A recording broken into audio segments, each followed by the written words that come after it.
ta'ala barakatuh anti la hera la ambe su cɛmancɛ la ala ka dugu ɲuman jɛ an ka jamana ye ani silamɛ jamanaw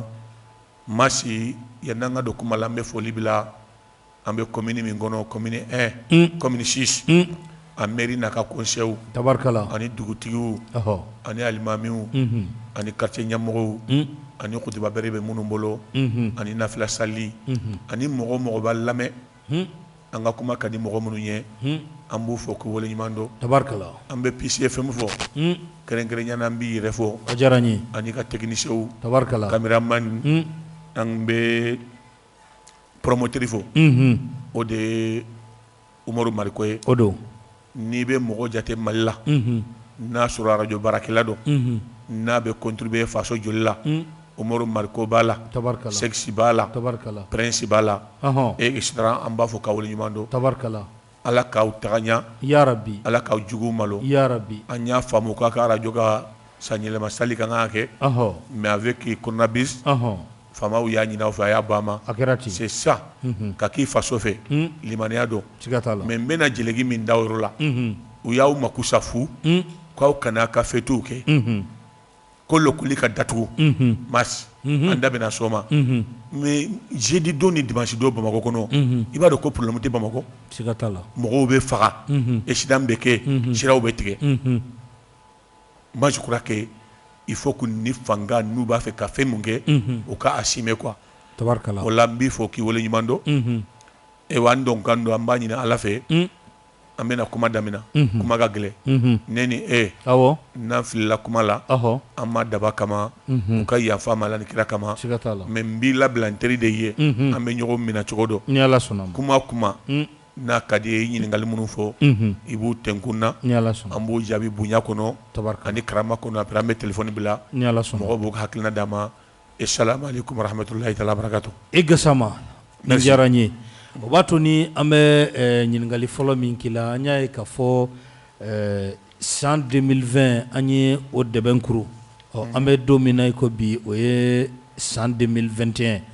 san 2020 n'i y'a ta k'a lajɛ koba caman kɛra a kɔnɔla la jango a kuncɛtɔla an bɛ se k'a fɔ ko a ma kɛ san ye san min ni a ye maliyɛn caman nisɔndiya yala n'a fɔra ko e ka kuma san 2020 kan min tɛmɛna mun bɛ jɔ i hakili fɛ o ko la masi n b'i fɔ k'i wale ɲuman don tabarikala a bɛ komi i ka ɲininkali bɛ komi kira ka kutuba juma sali ye sali fana de mun n'an bɛ jɔkɔ fila sali kutuba in an b'a fɔ k'a gɛlɛya a bɛ juma sali la tabarikala ala de ko kira ma Muhamadu i bɛ jɔnw waju i mantɔnw waju juma ni juma cɛ ni juma nana arakan fila in bɛ bi mun na a bɛ mɔgɔw waju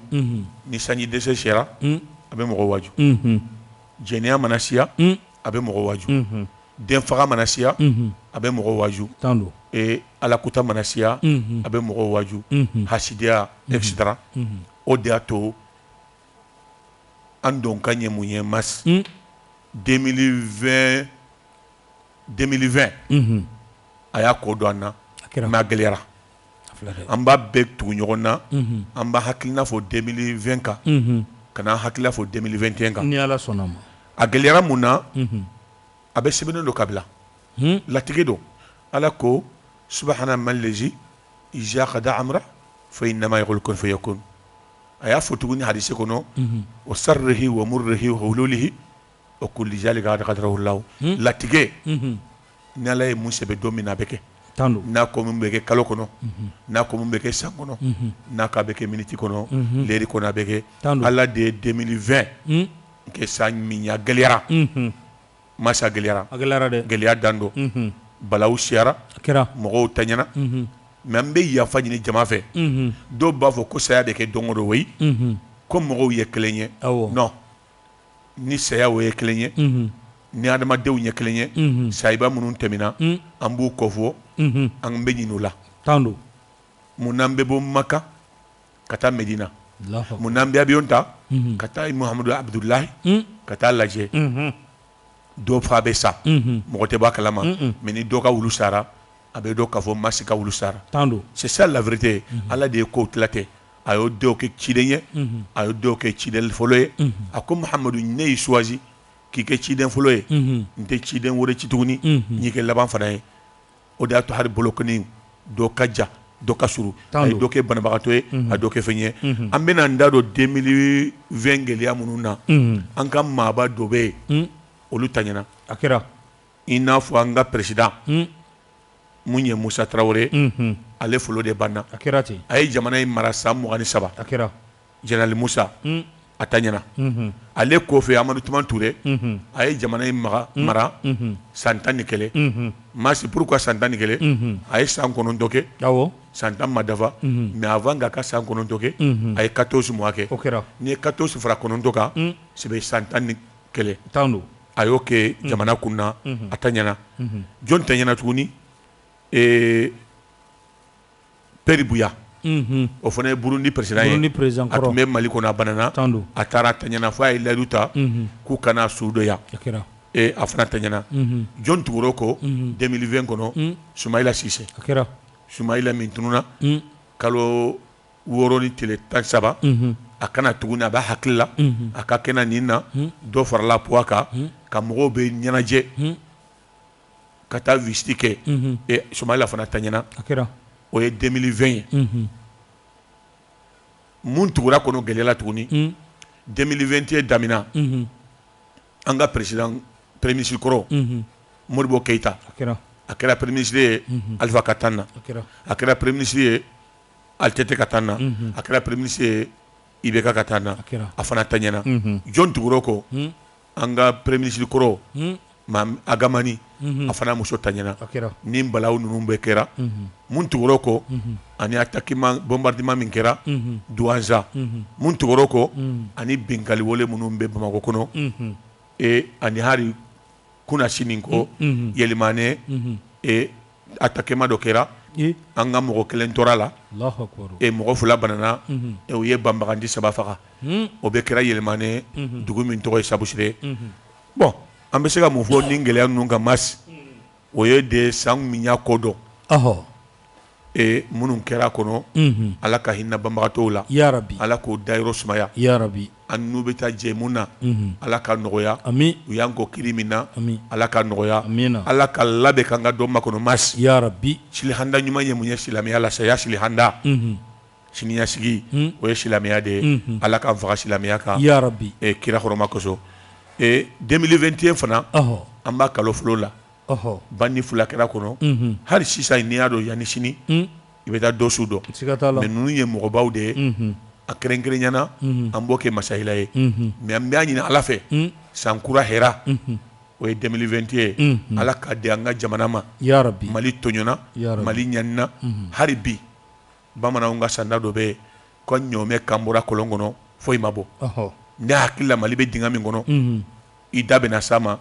taama minɛ sisi ma bɔ an b'a fɛ ala ka hakili ɲuman d'an ma ala ka maliyɛnw kan bɛn 2021 kama an ka don da kelen fɛ an ka bɔ da kelen fɛ an ka ɲɔgɔn senw bila an ka ɲɔgɔn tɛgɛ minɛ pour que Mali ka bɔ dingɛ kɔnɔ hɛrɛ min bɛ 2021 kɔnɔ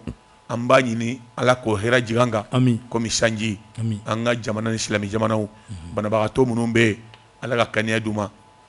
hami bɛ mɔgɔ mɔgɔ la ni tiɲɛli tɛ nafolo sira dɔw furu sira dɔw ala ka nɔgɔ i ye an ka tamakɛlaw u jɔyɔrɔ ka bɔ Mali kɔnɔ tungarankew ala ka harijɛgɛ ɲuman d'u ma ala ka kɛnɛya d'u ma hali n'u ma fɛn sɔrɔ ala k'u ɲuman segin u kana faso kɔnɔ an bɛ diɲɛ ala fɛ an da kana tiɲɛli kɛ an bɛna fɛn min fɔ a ka kɛ sahaba ye Maliɲɛnw ka tɔmɔta sɔrɔ a kɔnɔ masi nin y'an dɔn kan ye 2020 mun kɛra ani 2021 sankura mun kɛra kɔnɔ salamu alaikum nin diyara n ye o b'a to ni bɛ ɲininkali dɔ k'i la i da sera a ma n'o ye Soumaïla Cissé ale ka fatuli ye Soumaïla i n'a kun ka surun kosɛbɛ Soumaïla ka parti n'o ye URD o maa kolo girin dɔ y'i ye yala Soumaïla tanyali a perti URD bolo fo ka taa se an ka jamana ma a bɛ se ka se fo jumɛn de la masi n b'i fɔ k'i wale ɲuman don yan n'an kana Soumaïla ka saya la ni mɔgɔ ɲan'i ma a ye to an ka wale ɲuman dɔn siga t'a la ala yɛrɛ mun ka d'a ye a ka di ala ye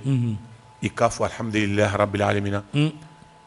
maa si fɛn kelen tun bɛ yen ne bɛ segin o kuma kan ne tun ye politiki daminɛ juguya de ye n y'a faamu ten de wala ɲɔgɔn foroki ni hasidiya mais politiki juguya tɛ ne kɔnɔ bilen k'a da Sumayila ka minɛli kan Sumayila minɛlen Mali bɛɛ ye kumakan kelen de fɔ bɛɛ ye duwawu kɛ bɛɛ kasira kuranna jiginna sadakaw bɔra l'intérieur comme extérieur k'Ala ka Sumayila ɲuman nati duwawu min nana Sumayila nana a nalen fana nako ɲuman a ka kɛnɛ nin na a ye poids dɔ gagné ale de ko 3 kilos farala kan Sumayila kumana fɛ a y'a ɲɛnajɛ o kɔfɛ a taara visite kɛ u y'a jira ko foyi t'a la a nana o de la o kɔfɛ tuguni k'a bɛ taa voisins fɔ minnu ɲana ma i n'a fɔ Sénégali i n'a fɔ Niger i n'a fɔ Côte d'Ivoire i n'a fɔ Burkina i n'a fɔ Guinée Bissau i n'a fɔ Laginɛ a y'i to o de la banana o taara n'a ye Faransi a ta ɲɛna an ye mun ye Sumayila ka minɛli la o de juguyara Sumayila ka saya fana la hali su ye Sumayila kasi bagaw ye Sumayila kasi bɛɛ ko Sumayila c'est espoir pour Mali d'abord n'i ye maliyɛnw jateminɛ jigikari de ye maliyɛnw sɔrɔ n ye dɔw ka discours mɛn Cɛma Ibɛri a kumana WhatsApp ka Sumayila kan Umaru Marigo kumana kan Sogɛli kumana kan Musa Mara kumana kan Tereta kumana kan etc etc bɛɛ ko Sumayila ko 2023 ko n'i ye maliyɛn 100 sigi 95% ou 85%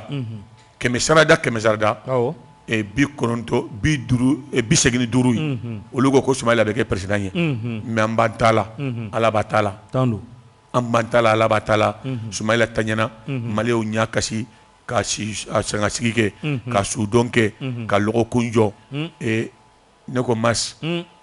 ni mun ka di Ala ye a b'o de kɛ an b'a fɔ o la a ye Sumayila minɛ an na ka sɔrɔ a ka d'an ye an b'a fɔ dɔrɔn qaalu inna lillahi wa inna ilayhi raji'un Ala ko kullu nafsin za'iqatul mawt saya galama bɛɛ b'a nɛnɛ tagi ɲafɛ de b'a la tɔn kɔfɛ ta la Sumayila kɔni taɲɛna a ye kɛnɛ bila a kɛra surprise ye maliyɛnw bolo mais ni mun ka di Ala ye a b'o de kɛ Mas maliyɛnw ni cɛ an b'u fɔ autorité kura min bɛ yen o ye bandaw ye tu sais que ni président nana ni ɲuman kɛra a ka tile la an b'a fɔ a ka kuntere ka ɲi Sumayila bilala a ka wagati de la Sumayila sara u y'a su don a barika Ala ye ne ko ni Sumayila hari n'a ye san 1000 kɛ nin kɔfɛ mun de bɛ yen saya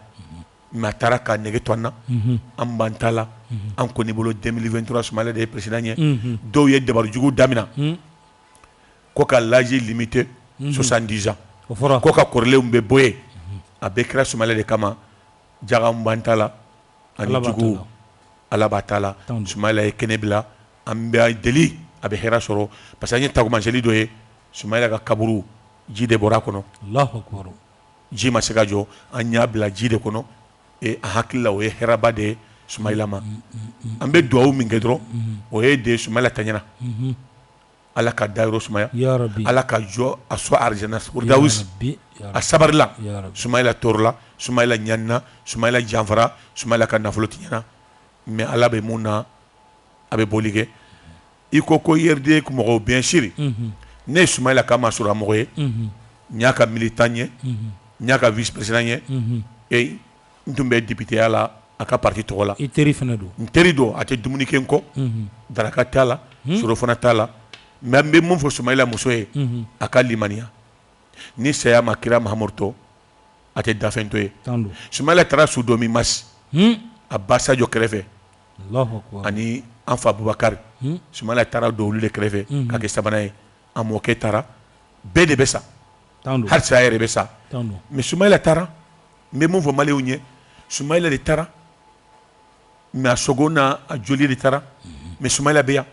Sumayila bɛ yan mun na Mas a taara ka muso t'an bolo horo muso don Asan Tarawele a bɛ miiri a bɛ sami a n'a cɛ ka furu presque ni ma fili 43 ans ou 42 ans o ma deli ka fɔ ɲɔgɔn kɔ furu kɔnɔ fana Ala y'u sɔn den 4 den cɛman 4 a b'u bolo an fa Bubakari tɔgɔma bɛ yen Bubakari Sise Mudu ni Musa bɛ yen olu ye filaniw ye Sabatɛ an ka lagare bɛ o ye an ma ye den saba ninnu bɛ muso furu a ye mɔdenw sɔrɔ donc alhamdulilahi hali n'a ye sanba kelen balo nin kɔfɛ Sumayila bɛ sa Sumayila de taara Mas Sumayila bɛ yan a musow bɛ yan a denw bɛ yan Sumayila ka hakili bɛ yan Sumayila ka programme bɛ yan maliyɛnw Sumayila y'a ka programme sɛbɛn ka bila programme bɛ yan Sumayila ka militants bɛ yan anw bɛ yan n delila k'a fɔ n bɛ Ala fɔ k'a waleɲuman dɔn n ko Sumayila dɔw hakili la wagati dɔ la ni n ko i bɛ kama ne ka ɲi kɛrɛfɛ dɔw ko n b'a fɛ ka Sumayila janfa n ko non Ala tɛ sɔn n kana kɛ hɔrɔn ye n kana kɛ silamɛ min bɛ kɛ hɔrɔn ye anw de ye Sumayila pousser a ka parti créer Sumayila n'a muso n y'a fɔ maliyɛnw Ala ye sutura n ko Sumayila bɛ taa ka yɛrɛ to ne bolo wala n'a muso bɛ bɔ ka yɛrɛ to ne bolo Musa Mara ka kuma j'insiste je précise je confirme je suis IRD et je vais rester IRD et jusqu'à nouvel ordre Sumayila bɛ yan Sumayila tɔɲɔgɔnw bɛ yan Sumayila ka militants bɛ yan an ka BNI bɛ yan an ka mouvement des femmes bɛ yan an ka jeunes bɛ yan mun bɛ ɲin'an fɛ dɔrɔn an ka ɲɔgɔn minɛ ko bolo kelen kelen a se ka bɛlɛ tɔmɔ ko union fait la force ko ni kɔnɔw mana jigi bin kan u b'a kan bi arabu ko wa'tasimu bihablillahi jami'an wala tafarraqu an ka ɲɔgɔn minɛ Sumayila bɛ yan Sumayila ka idée bɛ yan Sumayila ka hakili bɛ yan Sumayila ka programme bɛ yan Mali ko kan an b'a ɲini maliyɛnw fɛ bɛɛ ka fara an ma fara an kan an ka Sumayila ɲɛnamaya su bɛ kaburu kɔnɔ a bɛ hami ni mɔgɔ minnu bɛ dugukolo kan an bɛ hami ni su ye cogo min na su ɲɛnama fana bɛ hami n'an ye dɛ Sumayila taara mais Sumayila ka hakili bɛ yan wala Masi n bɛ se ka mun fɔ Sumayila ko la ça va aller. Ok n'an tɛmɛna o yɔrɔ kan i b'a ye k'a fɔ furancɛla fanga an bɛ o de la nin waati in na fangalatɛmɛ fanga maa caman kɔni hakili la o ye a tacogo man ɲi mɔgɔ caman tun ye jigiya min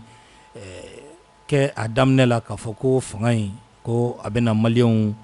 degun min tun man kan i bɛ ka waati ko a bɛna o wuli o jigiya o warila mɔgɔ caman bolo ni e ko k'e bɛ fɛn fɔ furancɛla fanga in kan i bɛ jumɛn de fɔ transition min bɛ yen sisan. Bon Masi n b'i fɔ k'i waleɲuman dɔn n bɛ mun fɔ maliyɛnw ɲɛna fɔlɔ an ka sabali an ka sabali mun na n bɛna kisa dɔ f'i ɲɛna Mahamadu Abdala Suwadu a tun bɛ Dina Ala ka maa ɲuman dɔn waliju dɔn ko dɔ bɔra dɔnnibaga dɔ Haliwara bɛ Futa ka na jigin a kan ko n nana de Abdala Suwadu n y'a mɛn i ye dɔnnibagaw de ye Ala ka waliju de ye nan'i ka dunan di ma a ko bisimila u ye surafana dun a y'a ɲininka ko morikɛ mun na e yɛrɛ ye mori ye e nana ne sɛgɛrɛ ko n ka dunan di ma a ko non ko muru mana diya cogo cogo a se ka kala si a ko mais n nana de i ka dunan di ma ko dunan sigilen bɛ mun kan morikɛ in ko fɛn saba in ye mun ye Masi ali ilimu ali qinaaw ali hukum o kɔrɔ ye mun ye tɔdunkan na dɔnni kolonkisɛ b'a la kuma dɔso b'a la a ko dunan sigilen bɛ dɔnni de kan sabanan filanan nafolotigiya kolonkisɛ b'a la caman b'a la sanu b'a la a ko laban sabanan ye mun ye a ko fanka a k'a ma a ko dunan bɛ nin fɛn saba de kan a ko non i ɲinɛna fɛn kelen kɔ a k'a fɔ n ye a ko non an ka si ni dugu jɛra n bɛ dunan sɛbɛn a sigilen bɛ tɔlɔma pe naani min kan n b'a bila dilan kan i bɛ munumunu k'a lajɛ mais kelen bɛ yen n'i y'o ta a bɛ saba ninnu bɛ sama ka na mais a to saba kelen kelen bɛ da kelen de ma i bɛ da o de la u sira Mahamadu Abdala Suwadu de ye papier ta lettre foroko 4 a y'a sɛbɛn ali ilimu ali qinaaw ali hukumu a sabaru nafolotigiya faamaya ani dɔnni ani sabaru a ye dilan munumunu a nana dɔnni la a tɛmɛna a nana waritigiya la tɛmɛna bannaya a nana faamaya la tɛmɛna a nana sabaru la tuguni tiɲɛ sabanan a ye sabaru ta a bɔra ko ne ye nin ta ko i ye dunan sɔrɔ dunan bɛɛ bɛ sabaru de la fo Ala yɛrɛ y'i kanto Masi inna Allaha ma sabirina mɔgɔ si ma sabari ko in nimisira maliyɛnw an ka sabari an ka muɲu an ka hinɛ Mali la Mali tɔɔrɔla Mali ɲanina Masi dɔw ko depuis Alifa ka tile ko Mali bɛ dingɛ kɔnɔ dɔw ko depuis Musa tile n'i y'o bila bi san joli amena de ajita samugani ko lawa Abobo. wala sambi saba ni jamana min bo dinga ko don o tise ka bo donkele an ga munyu nyogon koro an ko ibe kada sawa pa a desira kata ibe katara ne bolo transition en pressera de a fora 18 mois Sarti et Moufo, il y a une consultation que, à l'époque, il y a une région qui est tannée, 6 régions de Tundo, qui ont été hakili djigabo, au cas préfet ou conseil sélectif ou, et toutes les délégations au Kana Kakuma, hakilina la et transitionga. Au lieu que malana n'yoko sur le CICBela, il y a atelier qui est douillé, qui bekata kuma, bekumana ola, sabat qui est Moufo, ça m'a majorité sur commission sabayi il faut toujours du masse il faut un président de transition diago a transition beke mais n'a beke il faut un président de transition civile il faut un premier ministre civil il faut la taille du gouvernement 25 il faut le vice-président il faut les membres de CNT 121 membres voilà les IFNDRU min faut transition président qui a dit Baondaou Aledo John Kera vice-président Asimi Koita. John Pera, le ministre de Motarwani. Gouvernement Sigira, 25 membres. Et John Tora, c'est un numéraire. C'est un numéraire. Comment doit on befrovide Kafo Mogonyana? Bravo à la Cour constitutionnelle. Nous y Munke, Amadou Ousmane Touré Nakadjama. Bravo, félicitations. C'est ça. Anga Sera Sumba, un bébé Sigafili, mais Naseruma, au cas Sege, au cas Lajena Nangako bébé. Anye Munke 96. Article bikolondoni woro anyo de blakata masi u ya sege ka laje u ya sege kana ko ponye sababe kumaso o ponye sababe jita ko avec parce que an ko kwanye député ou de non en trompera on n'est pas député Mogoma Wotanye on est conseiller on est nommé par décret ante élié ça c'est automatique ko tuguni ko kesser ko ka a nommé conseil ministre là il ko non Ande banga présidenti etc. Bravo, on a gagné les bagues. Avec comme une dernière bague point bikolondoni worobaka sujet là. Où est où est bisegini worota. Kasaba fili. Tabarkala. Voilà bisegini saba. Kasaba bala. Oui, je crois que on dit bikolondon 96. Bikolondon ani woro. Il est sababo. Et rejeté. À toi joli. À toi bikolondoni saba. Bikolondoni saba mais on a gagné les bagues. Tabarkala. On a gagné.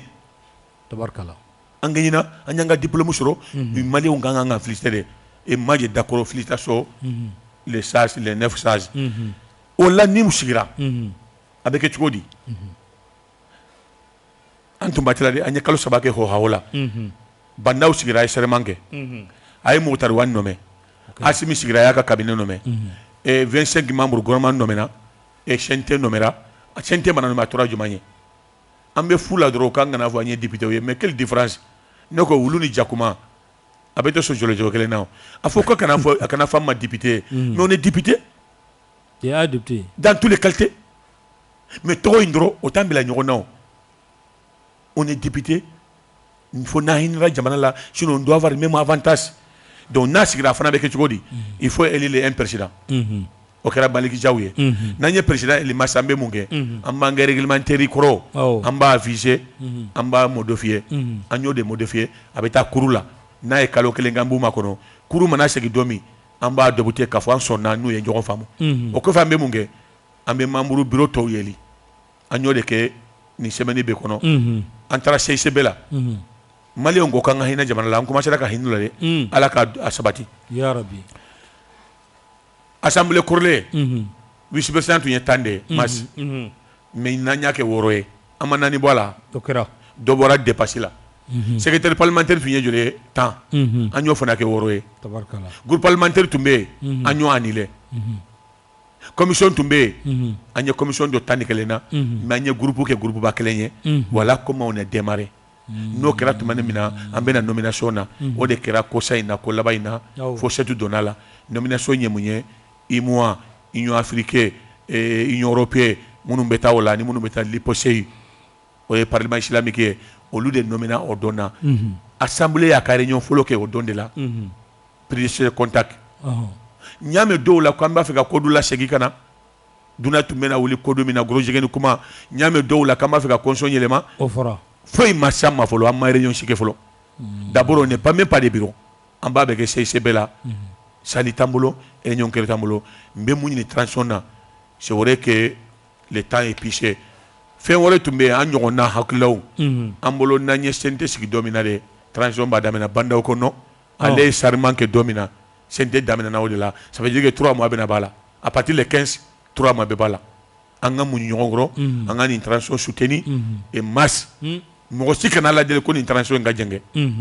anga soutenu akanya nanya na woye malikura nyane anga soutenu mbe munyi ni transition fait ou chercher le no faut quand avec comme camion n'a qu'à 10 tonnes ni 20 tonnes kala be se ka wulia akagele transition nyode fin chaman de ba makono mais ne be ponye nande ta wala duru bandaw na ka mo ani ne rebala il faut faire tout pour Bamako soit sécurisé l'insécurité mi be Bamako Bamako ka sécurité mo ka daka si no ka wuli herla ça c'est premier point deuxième point il faut qu'il le colis koi akanya na bon ni kalande jamana kono jamana te troisième point jumaye élection ga ke transparence crédible akana ke 2018 Soumaïla a gagné kaka élection sunya manasa ni ibeka ani bobe nunu no boray ananya jumaye économie anga économie binendo économie duna besina be malla wori tashirikile wala ne bisiga femi po gormanyana ou quand on a fait minta ni senté nous que dro ils sont gagnés ils sont des bilans l'insécurité l'école économie et élection transparence et ani voilà un peu à tout ni président kura mimbena ambesi kama kono angala de la kanya ni transforme manya malikurai atinya de tiendo comme mori do ko duna be wulishini ina fo machine yona aya fa mode unyana do bor la kata fo mode to nyana ka bor la muna ka mo ke ko asibora ko duna be wulishini akama jabu sura ko akangata akiye mu fondo ko nye kongo duna be wulishini sibora akuni ga kungolo bani ka wala hayba kono ni transforme manya he atinya maliuma ala ka transforme nyumanteme c'est 18 mois angu danda angu supporter et majisi lada. Merci. Obato ni mi nga ibe sente kono yala awe jolleta. Bon. Ola metti na finyana ha. Awe jolleta. Je veux pas que ngo finyana ce n'est pas déterminé. Folo la. Député tumbe monta ba fo indemnité. Dogo kambe million druta be kalo antumbe monta 1,5 million. 1,5 million. Bon maintenant on attend. Est-ce que vous avez un avantage qui est là-bas? Est-ce que vous avez un double salaire là-bas? Bando be barala mais fin de kalama ça concerne lui. A sebe muna sebala. Na ko jago abe fenke. Atenya o mais nyame kuya ka mi amuso minana. Shira ka muso e kabo murtane. Utara ka cabinet de là. Ko première dame. Ako non, c'est pas question. Amaso. Il dit 15 18 mois, il n'y a pas de première dame. Voilà comment il a fait. Et bravo Bandaou aye munke ola enfana bena sigi ambala jambesika munke jamane ambesika munke mais har namma fembila anga droit do mo te mo jago ako mais on nana kalo kelen droit ko ka anga hina jamala la munu nye sanji woro ulake ndela ka fo yango bebe sunyalla yafo ibera ka fanga ni ne dona dron dépassation magolo be sunyali damina c'est ça la vérité o ko e muyente jonye mais ni bebe femi sunya il faut ba sunya voilà la vérité et anga kodo toé angana befo antenne là et kunun kuma ka kunun makono et je vais pas avancer ka fo yala majorita avantage tamambe on doit avoir logement prime de logement comme ministre longelendo mais be quota de dama on doit avoir les carburants on doit avoir carte téléphonique sentige oui yani courant sera mais c'est l'assemblée c'est le même avantage faut na hinra comment nier frais d'installation bala bon je crois pas maye folo et mais assemblée là okumbala atumala okuye julie Fédération tu 5 millions. 5 millions. Ni na 2 millions bedima en venant ni betara. Jonyo fana ke ibeka. Ako député manganga bo député la kata sera délégué. Député manganga bo député kata sera bon fereke. Député manganga do assemblée la drogue nyumantala. Député manganga do ngaro assemblée kana taxi la. D'autres mena taxi la. C'est ibeka qui a fait ça. Aller de avantage dama. Sinon anga manda fulan tu me jolta ibadwa. On a commencé 8 000 francs avec Ali Noujalo. Ka Alpha Clé là. Oui. 800 000. 800 000. À peu près. 8 000 francs multipliés par jour, par 30 jours, ça fait 800 000. Après, on a 10 000 et 12 000. Il y a des indemnités que 20 000. En Gavantasi, ni mourrait mon que domina, il faut. Kaireka, Charake, 25 millions. Il y a qui n'en a que 35 millions. Voilà la vérité. Assemblée présidente. Qu'est-ce noir, souveraineté. Oui. Alialo, tu mets de l'État. Même pas 10 millions. Il y a que 25 millions. Il y a qui n'en a que 35 millions. Voilà. Mais c'est comme mon fioka. Et c'est ça, c'est un quoi là. Voilà. Amaye ma follow. Ou bien comment est-ce non, non, Amatila follow. Il veut parler là. Qu'est-ce que c'est numéro?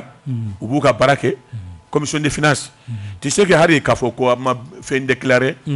Ou demain, vous serez là. Je me suis dit là. Assemblée de commis. N'avait le kono. Moi, je me suis dit ani mo me nyoko suju ani mba tobi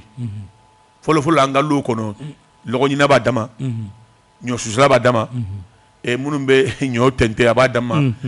ni taga jigina fana tobi la do de be wole lu kono ka ikanatila o kera musukoroba e akara balma kundige alle le bena fa en doken la duna umbe ya ayaketa awne anye tila ba gawde ande be tobilike katila mina uni nyogonje o koro e munye chez nous comme votre le obligé de Mali.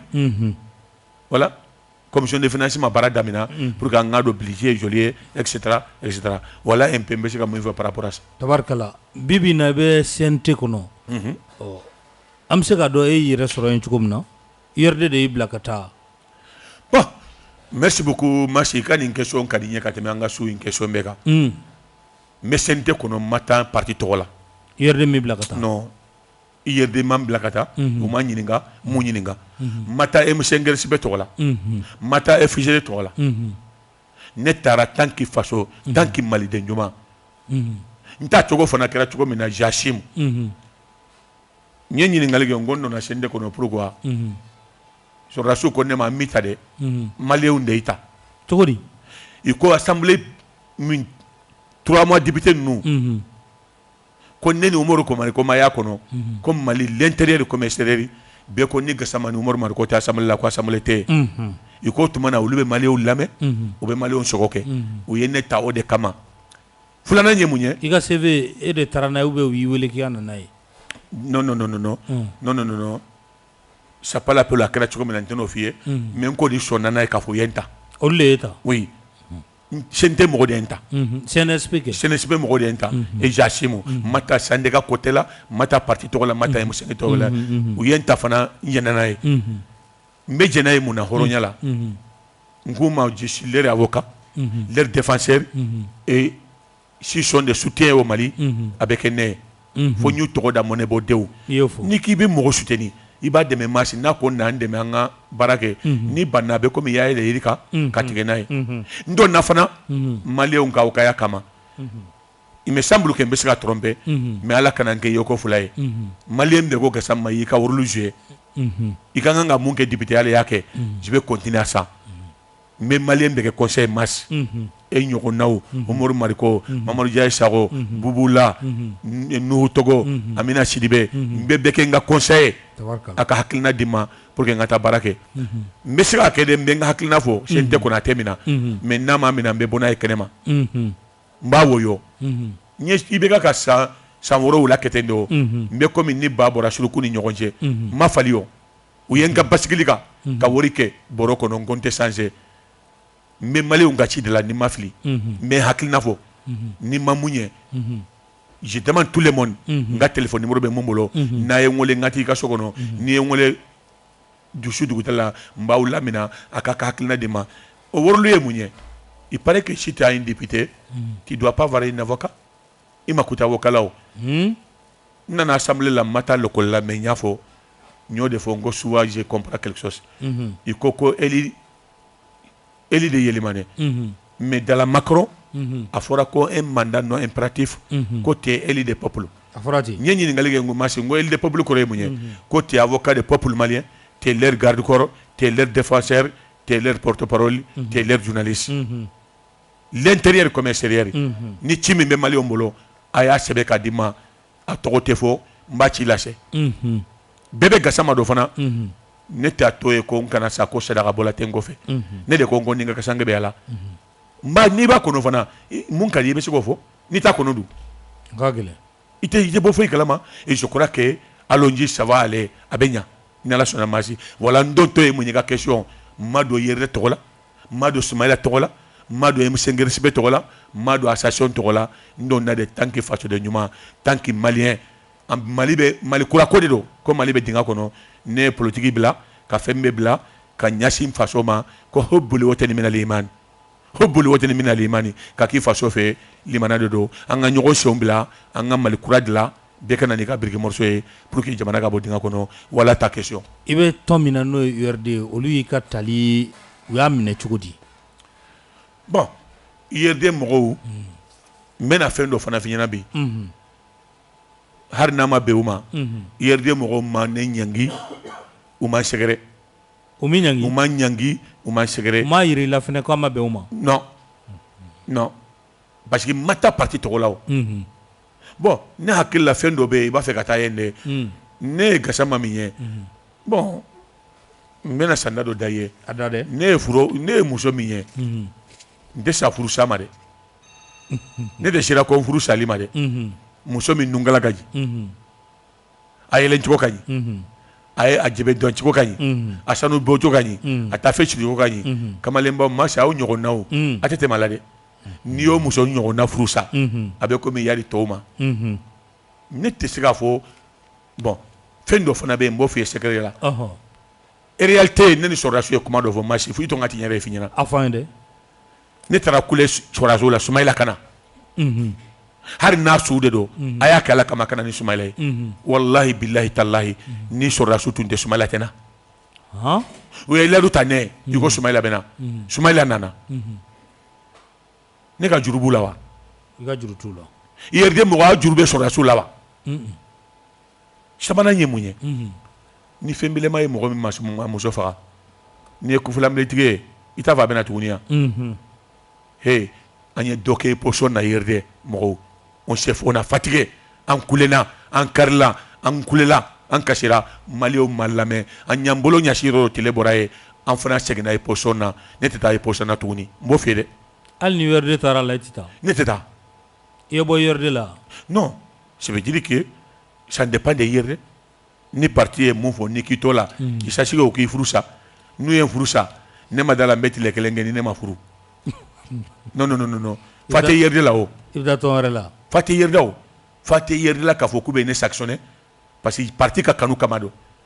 Soumaïla ka kanu kamado ne tara sente tagali yere tu nyemu nyala ankisio munun tungo il faut redire l'âge 70 ans masiale ankisi na sustoro kedeka itu menado kafo chewbe ni mogo do baye dengolo iba miri ko muso wore be mon baye dengolo pour l'âge de 70 ans angu nyungu kambe ça c'est pour éliminer Soumaïla anga korlembe boye dobe théâtre kana oda to na tout fait ngomunu mbu yere ko premier vice-président ateke kanoto balolé il faut le mettre l'homme à la place qu'il faut ambe sente là en état théâtre bona do me premier en état katotila là do yere commenter kubena ke premier ministre akerawa dobe dolomi dokana kana ka voir il faut le mettre l'homme à la place qu'il faut moto dongole mbono jabi iye quoi vraiment avancer quoi OK salam alaikum ni question mbe je ndilla ka ameida ikoko parti URD dronte ko parti chama be o mo be me ko u tué ko parti tokola sente kono wa inde parti do me an ko ni URD kono antara nyogo sura kono an jidin shito nyogo kalama ambeta mo ko URD mo ko reba la mité oui ambeta mo ko ta nyogo na URD mo ko mba ko oui mena kabako do fana vi abe mo ko tambo abena do parti cité ka mo ko te sente kono parti cité na mo ko te sente kono utara chugodi mais je sais pas il faut poser la question mais il y a me ko joni ka aka mo ko ge ay mumé joni mo ko sanctionné mumé voilà un peu en tout cas Jachim ne tara malikola mata yerde togola mata Soumaïla togola mata emisengi togola et ntaran faso bara de la Jachim mbu compagnie et jusqu'à dernière minute mais mba funyana iku jantuer là il y a beaucoup de défis qui nous attendent mo chamambe il va faut misidenu ngana si ou l'a fait mais nous baw shira wala fe o de kaduye mali wa nganga ni anyumanda afora arabo kana o man kana yatakallam ma sifuli yaqul khaira aw yasmutu ni ma nyandi be kuma hera kuma fo ala kana do transition gafri de mali o mbaw deli politique mo soni sobe boli bekeda jebeda iki wusu ika kelida ika sando tolo kono angata election na angato transition kateme hera ni baden kono e mali be continuer ni mo harjege bala abeke sumaila koni semborala anga ke 70 euro anga korlembe boyo anga de mamo korlembo abe sumaila kode sumaila koni ekenebla mais sumaila tara mais sumaila kamobe on est là ame nyogo sur le tournal là. OK kazama ini M5 chebe chuko dibi ne musenki foite ne musenki je mbubunya ubumbunya mais machelete ni eti ya mfunya na nanao il va faire quand c'est kodoni quand je dis que je soutiens l'armée antara CCB la ko yala fanga ka to sur subolo wala kadi civiluma mfilla nye kuma jugu do fo mo yenjela gi be ya fanyini doye ndendo ye njabi kiye kalontige uyenyi nga ko munni ko ka to sur subolo nga ka to sur subolo parce que ne bolo mali be banjambula minabi sur subolo c'est la jamana réglé le 2 ante biala 217 parti keme fulani tan euro lante biala maji siboran tege kono ayi ya fo chugumna gratuit ngante biala ambe nawa amabe en réalité militaire on tolo bengana yerde militaire le problème de monsieur Ngresipé John perdu là c'est yerde on est perdu on n'a rien gagné monsieur Ngresipé ne parti ta e ma do sente kono o de yerde gagné yerde non ne ma do yerde wala parce que ça va venir en avance nya fa bena ni appelage parti ba kono un parti implanté nombre de députés nombre de maires nombre de conseillers nombre de cadres yerde nyomala parti ba do mene ama foi soro on n'a rien gagné mais go mo tammi ba kono do yerde to xola dum sini kuma be soro mbaka ka be recenser don do la nanya tan soro bena be to fi ya na be ka numéro téléphone iba confirmer ga yerde ko kuluma mo ko dide mais bien sûr ñoo def ñana ngantara ñoo soro e sini site ñoo ngalama tuma mina fara ko taw fora do be na foko nanye loi minta ñame do la radio ko sabali sarti les concertations nationales au des mandats d'amma qu'il faut il faut un président transition au kera bandawye c'est comme assemblée à sigi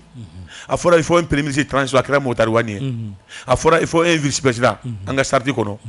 nanna afora taille de gouvernement 25 et duruna afora ko membre de CNT à remplacement des députés 121 membres et nous lui fait minke avec comme aller à kede angana ñoko negede avec comme assemblée à faut jusqu'à domina ni assemblée courant manana nambora et domina parce que anga para be chugo jumana ani gouvernement de baraka ñoko feo o buga projet monter un pays sérieux dans le monde o be baraka fin sabadela gouvernement et assemblée Sénat tando mais Sénat en fait il y a des choses seulement gouvernement buga projet monter ou bien dans l'assemblée bafo oui et voilà un peu le problème et je crois qu'il y a un malien de Togola avec comme un malien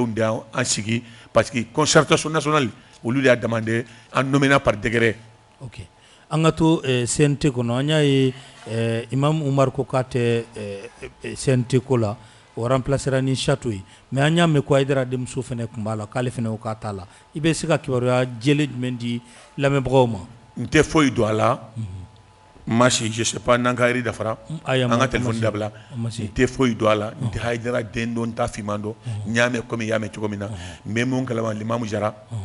mais akabo haklima c'était l'imam Babunya mais il a fait une erreur politique parce que amado akunfeo ayaka dossier déposé wote do amata sali kono amaloyara mais akoko Maliki Jaw ayaka progression dama iko Jara kawjimo wula ka tegere fo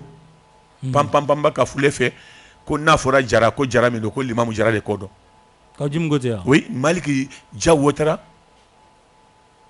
sur les autorisations par une progression de mouvement avec comme il y a Nyameri ka wote a wotera o ko fe ka be ni ngalige oui avant de cas type procédé il faut réfléchir comme ko kakabo abora même mon kalama bolé en une nomination mingo donna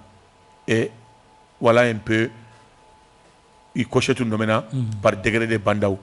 ça tout kanganga nommé mais doni ndo ala muna atumbe union africaine là vice président mais tinya har ni te mo fe nay mo nge domina fo ani asarde agim barakawani assemblée min tumbe yé Mali defa le tara Mali defa union européenne à Bruxelles oui kista akera haru tsaka to bara ils sont avec les Mali ils sont jamais d'accord avec Mounougo Mali Katila et moi je crois que asarde agim barakawani oda do sende kono madama odobe ibe sege fanga ijigi do ladro ya ancien député ambe tambo mais même madama fonyina foni neti nyana foni nyele mana foni endamu mo be sabo gasama tsaka fenfo edam sega moi ntado tout peut arriver dans la vie sini guma ga sini makono asarde agim barakawani depuis le temps de Modibo quel homme intelligence quel courage quel travailleur il maîtrise le dossier abakalama na kumana har souche ou baka kuma lame jarasuba il se a quoi qui t'a fait mais c'est un député valable c'est un député sérieux il a montré les préambule élection mina Beshirana ka coalition que il est allé jouer il a 5 députés il a gagné onyo na bala mo be sika fo et ministre Korobala mbale muso do bala madame Jara ala kintala il be sa ko go seriende hame hune il be sa ko go seriende ami nyongundo bala Menkoro Kanebala, etc., etc. Et moi, je crois que vraiment, Mali on katanda manga démarrer et je crois que j'ai l'espoir qu'il faut sentir à Benya. Anga bekala deli akanya de, angala de Kenya. C'est tout travail au choco de là et bravo soit bienvenu kada franka. Mbe mon kala me hadra demuso ka bala nda yelendo afinendo makumame. Salam alaikum. Ataki munumega ke amedo mina ko bi bisika musoro ka fola. Bon, attaquer Mimbeke, Bani ni fait un question là-bas, là quoi. On a dit donner, mais après, mes téléphones blancs. Un des téléphones blancs là? Non. Oh. Ils sont gagnés, il touchera poignée de la c'est important. Oh. Ngomba ni sur la souffle. Oh. Poignée duru d'épée. Oh. Article duru. Ne bolanganga ou le gelia. C'est un morobolo. Premier du manier. L'insécurité. La kanaka sebeti. Har nama sebeti Mali fandan nani aka sebeti ambani téléphone tu ba pressera quoi aya tanda ma do ambani na fe aban gene quoi Bamako attaquement oye balaude o lambe kumo ka ngom mo dobe papa Mambi Keita atume bizila awo ashirana touré ka kola aborla ku kana faga ngu ka wole kana papa Mambi Keita be franci nyame ku ye directeur courant nommé nala sona chini meta kama nyadi Modibo Konema nyadi Bandauma nyadi Maliki Jauma nyadi Ashima ku kana ni papa Mambi Keita ye wallahi billahi mas ni jo ni bandi ya ko papa Mambi dugu ngono ma fa be ba pe fembe bala il faut l'amener papa Mambi à m'impliquer à m'a fenke à m'a condamner ou ka fere ke ka bla kana il faut ka demander que ne retarana ka demander Modibo Konefe ay tarana ka demander Kadi Bandauma, Kadi Figama, pour que papa Mambi kana. Ça c'est l'insécurité. Mais attaquer mon beke, c'est catastrophe. Comment dobe ndanga sécurité moro. Il paraît que l'armée reconnaît moro il reste calme la kafo. Est-ce que l'armée était kaka moro attaquer? Oui. Mali on baka au défaut. Côté ni tigu de baka moro attaquer. Masi mesika jido kuma note pour que moro bit moro attaquer les gars fait. Ou termina. Moko beta bimo ka attaquer télégraphe fait termina nyame sisa udona fait on le beta mangasa on attaquer souffle ou yabo banki ou la Modibo Keita Modibo ni ou tala ka mangasa attaquer kata remoroko sarché et mangasa kono okradon me kuna chini souffle ou yabo wori minala ibeta commerçant ndeka na bora wala ibeta lukono kata mogada nyame ko fendo fana be me profiter ka fié ko ina fo aka yoro ya tete buguni fendunu nyamana ko niga courage sotera souffle ki kana bode bandu bode ke ibiga courant sote yado dembatigi ni ga courant sote ibe boku ga tabeta yini ni be bomon kala contre la be marfa daila voilà les messages mba fe ka shirikile ka fo moko nyana c'est quoi ça bandu be juguya ke on a des services renseignement on a des sécurité on a des police on a des gendarmes et le flou be ke dugu kono bandu be attaquement ke fo itemina akelera binyana jamais be jela be wa akagele bon o de bena ke geliya nyimbe la du ni malioma ni sente barada bena doro mbe Modibo Kene interpeller la ministre de la sécurité je vais l'interpeller c'est ça mon rôle akana nyafa nyana ni mbesa ke chogodi akasabali ale modibo kenere sika songa ni motinga ko kuma soye oui sécurité ministre ou yafo moti ni banyangana ni bangaji ya to jugu fo ko chez lui même qui est un bandit ça te dit hein Ugote bon nana si akafo ebe fen kuna dongo do tatemene système amban ko mi ambeta njami voilà un peu attaquement mingera odona we franji noé ça ici ni assemblée B mingera douanza ni assemblée B on doit interpeller le gouvernement ni nire de interpellation ye ni besa ke chogodi ko franji kata mo bombarder ko duna ko nyowdo ko tasido ni besa ke chogodi o dato munungo ko franji kata ni mena ke sababu ye ku jobala mo jolle sarala di ntado o bala o de bala o fana ye amma siga information jonjo zoro ka fo ko ne mo hakere sara antado mais attaquement ngoni gara mais an koni tala yelemane mbe kuma bla wala bandu do tumbe tout kono e entre Sandré et Sabouchire ani jayi be nyorofe Sandré be jema fe et Sabouchire be yelemane fe geni kala utara uyuye bandu nuka moto usigile me tout kono o kuma nu fe fulakana iko anta uno fe de na utara kana ngofo uyu toe sinya kele sinya fula uya do kafo tinya kala uyu ya fo dugula mogo ye mais bravo kanyanga ngaw marakaw yere de bora unuka sasi marafaw katu no fe uyu e doro uye tri damina turu damina à 13h jusqu'à 16h ube mugu ci nyogona mugu ma dabila ube iri sanfe dobe duguma dakabana marapa munu bolo abe whatsapp ka takalaje bravo le niveau gouverneur de Kai ne a wolé commissaire sécurité saisi ka fo ça ne va pas au niveau de Khanyaga Yelimane où est sur la joue wuli dogo ko sur la suma sejona sur la joue ga sira stratégie de se ga sira menata o paji ya fo sitika o de balawye yere ko mango sur la sou bena wula kana fo mais ya no se sur la sou tika ta sira normal fait ou to attaquer ou yuka stratégie que mais là que je parle l'arame be Sabouchire et où ye nyogon tire anga mo saba jogina kelen sara fula jogina do kelen be kai et mo saba munun tumbe anga mo yu be faga ko shudo katakana ngono katanu ka marafawye et voilà un peu secret worebe amatila wala ndena ofie antenika et ambaka ni ala sonama voilà merci ibe